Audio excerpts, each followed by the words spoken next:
It's too premature because in the US, I don't think there's any clarity at the moment as to how they want to deal with China. Plus, consistently, Trump has emphasized his relationship with Prime Minister Modi. They have both co-tweeted and reasserted their own affection and praise for each other. All right. Joining me on India Connect tonight is Ambassador Meera Shankar, former Indian ambassador to the United States.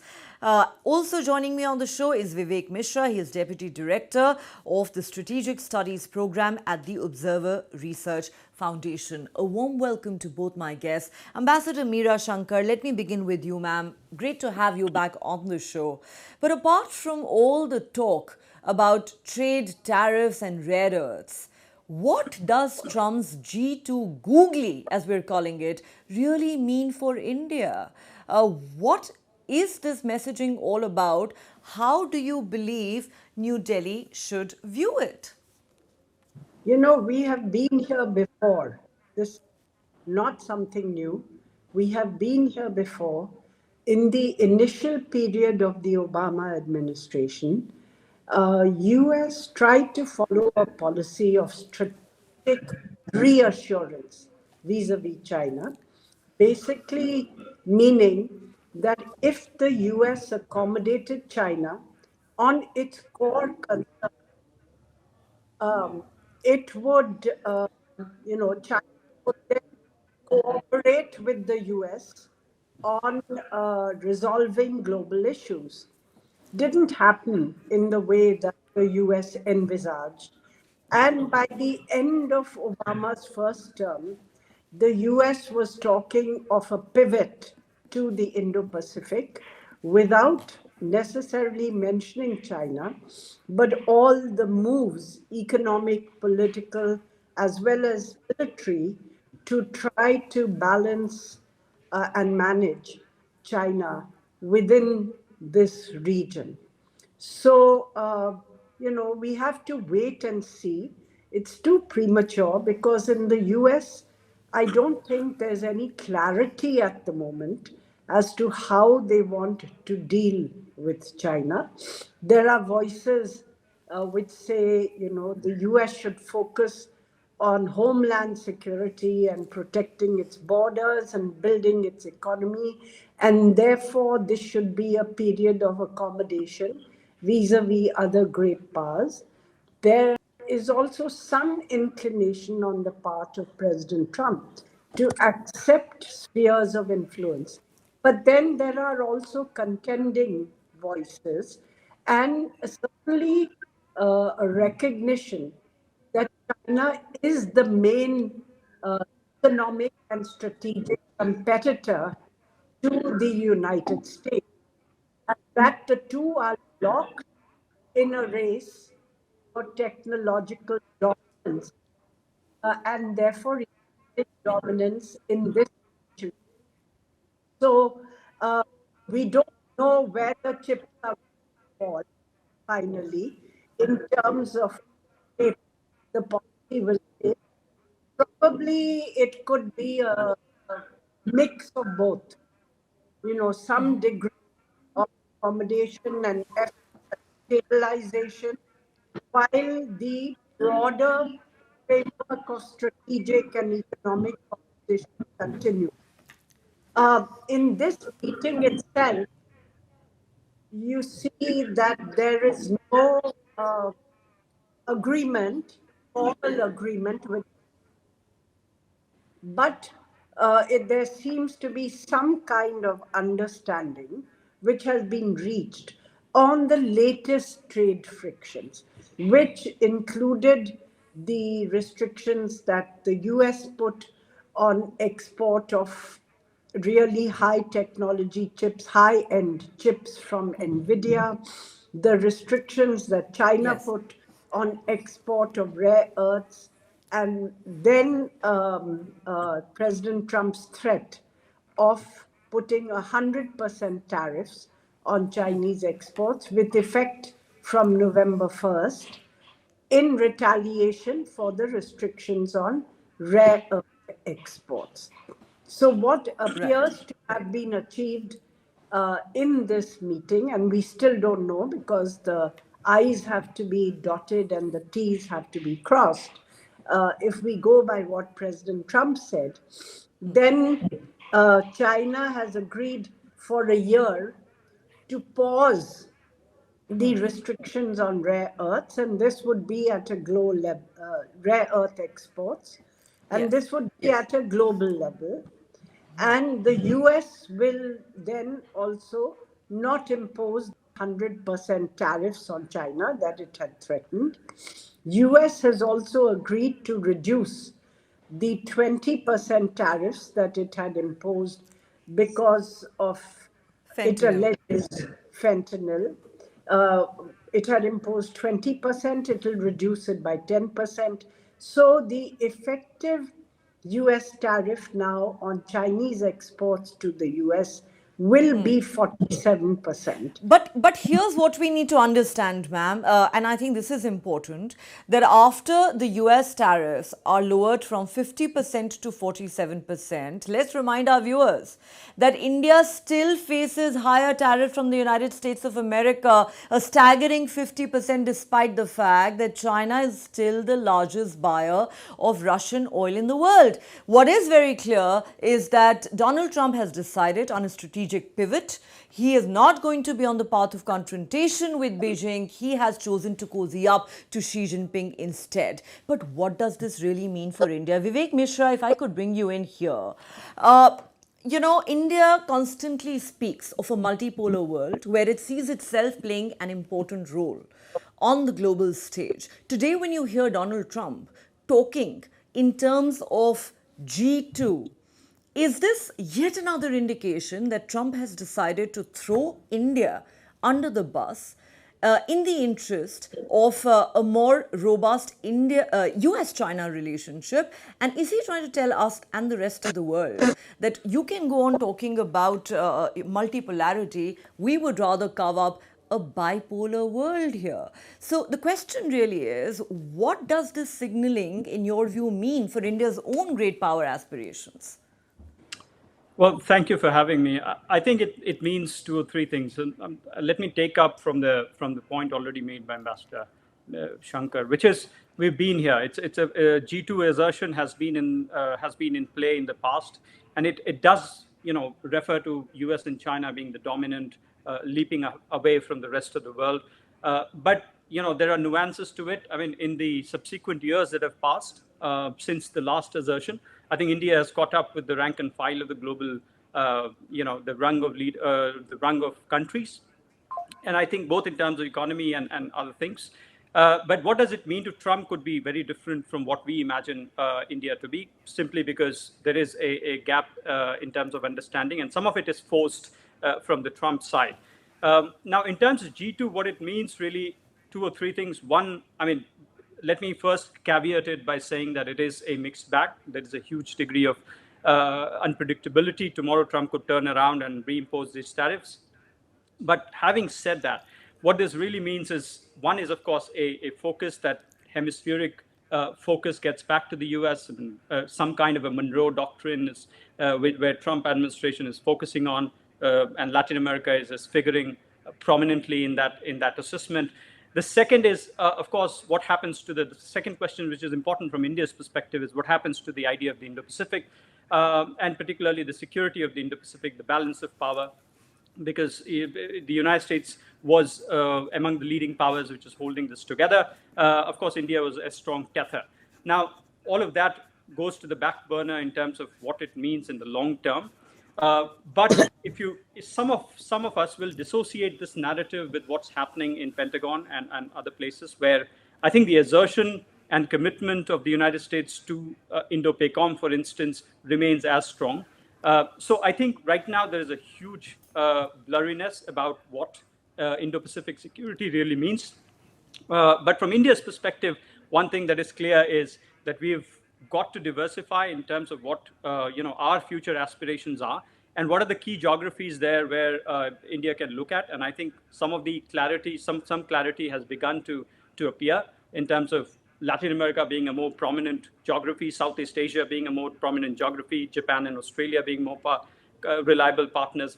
So I think those are some clarity emerging. But needless to say that the United States relationship with the U.S. I think will be caveated by an approach, by a cautious approach from India, which I think is the right way to go forward. Well, I think there are many in India today who believe that the India US strategic partnership is all but over. I know it sounds very bleak and pessimistic, but then with at least another 3 years of the Trump presidency, it's also hard to be optimistic. Ambassador Meera Shankar, the question Vivek Mishra raises is what happens to the balance of power in the Indo-Pacific? There are many in India who are saying that now it all adds up, it all makes sense. Donald Trump's design all along was to have a more robust relationship with China, to cozy up to Xi Jinping, and therefore, in the process, he really has decided to throw India under the bus and practically gut the India-US relationship. How do you look at it really, and what is the way ahead now for India? Well, I think there's been a toning down of the anti India rhetoric, a softening of tone in recent months. Can And I trade, just butt in for a moment here, ma'am? I'm really sorry to interrupt you, but if you notice, going by many of the statements that Donald Trump has made in recent weeks, he seems to be almost drawing a distinction between Prime Minister Modi and India, as if these are two entirely different entities, constantly lavishing praise on Prime Minister Modi, the leader, while still continuing to punish India with 50% tariffs. well, I think the trade talks are going on, and whatever signals are emerging are a little more positive than they were in the past. In fact, just at APEC, Trump said that we will have a trade deal with India. And it seemed from what the officials said before that some kind of agreement or understanding at the official level had been reached, which was being given legal shape in terms of language, but it was subject to the approval of the two leaders. So at least some progress seems to have been made. And we have to wait and see because there have been so many twists and turns in the story. But it appears also that in terms of the Pentagon, I think the India is important, and if you look at partners like Japan and Australia, they are really far away to the south, and as far as India and East, and India is the only country which is bang in the middle of the Indo-Pacific, both looking towards the Gulf and looking towards East Asia. So, in terms of geographical positioning and the sheer scale of the Indian economy, which is poised to grow, that India becomes an important partner. And I think different constituencies have perhaps been making that message to Donald Trump. And let's hope that both sides can overcome their differences and reach some agreement on trade.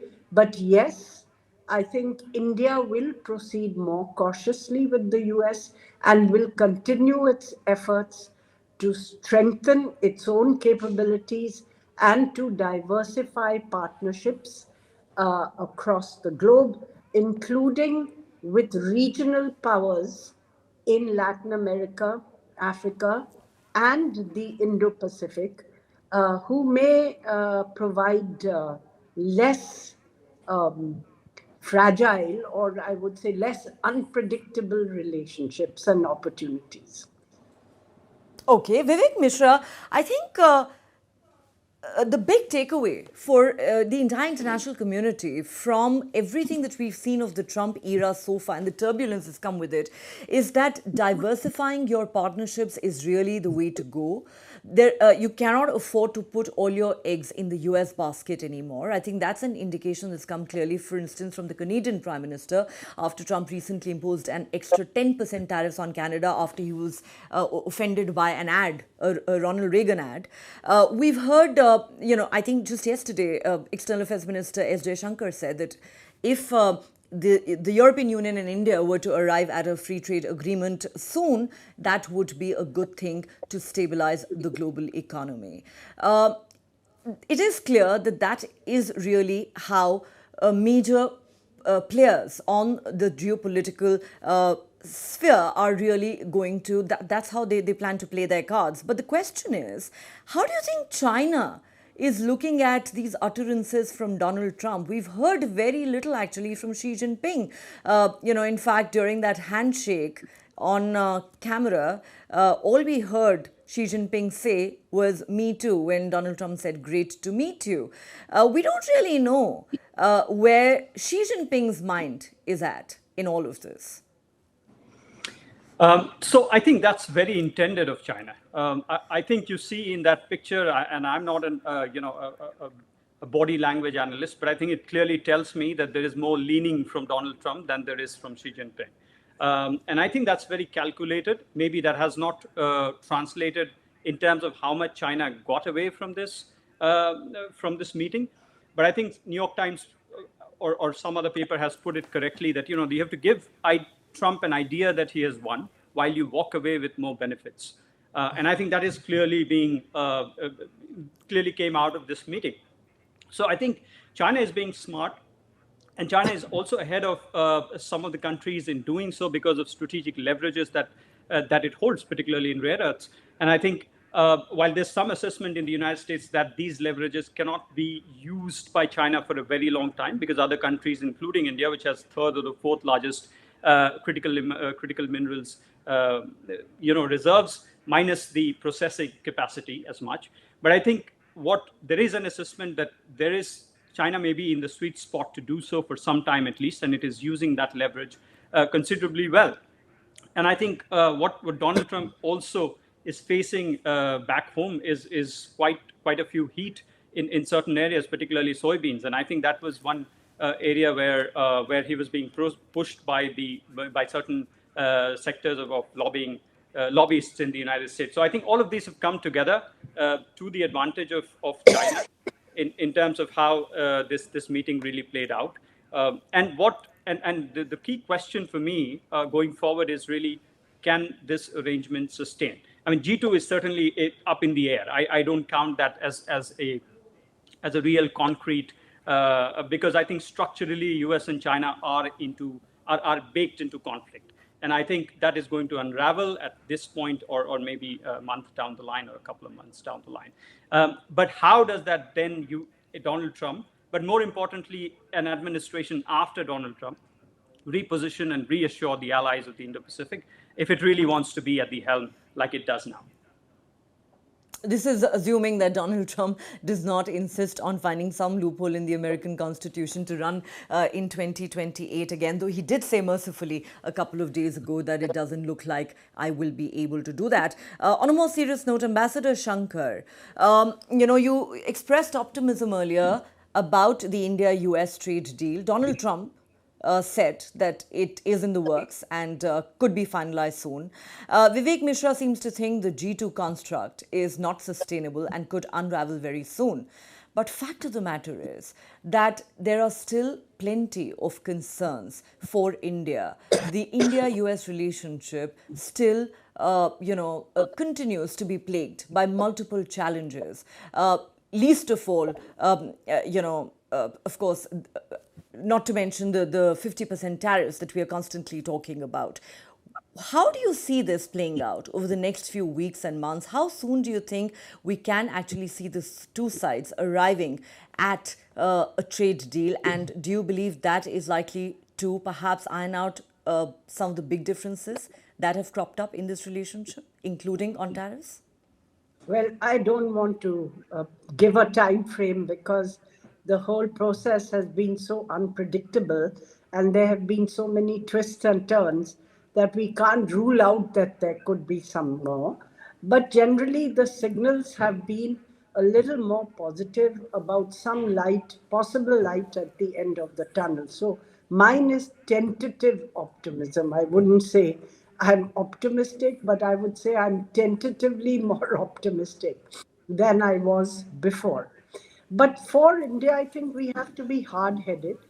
We have to see where our balance of interest lies and continue our efforts to strengthen our own capabilities, where the US would be an important technological partner, and at the same time, diversify and strengthen other relationships so you are not totally dependent or vulnerable to the vicissitudes of US internal political dynamics.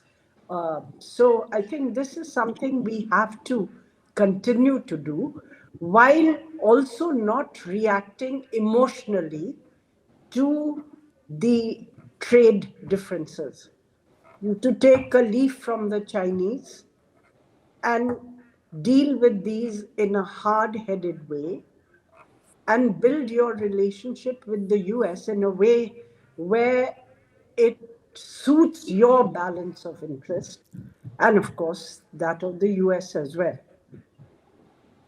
Okay, I understand you think we need to be hard-headed about this, but fact of the matter is that while we can take a leaf out of China's book, China certainly has much more leverage than India does, especially with regard to rare earths. I think that is a limitation we all understand that India has. But Vivek Mishra, as we wrap up this conversation, what do you think is the way ahead for India as it treads cautiously and continues with trade negotiations with the United States? In the recent past, many have said, for instance, that Prime Minister Modi has been skipping international summits such as ASEAN because he was avoiding running into Donald Trump and being embarrassed and ambushed by a very unpredictable and narcissistic man.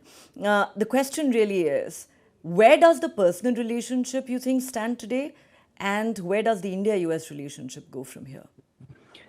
So the personal relationship can be picked up the moment there is a placard for Donald Trump to show that there is a deal on the table. And I think that's not going anywhere.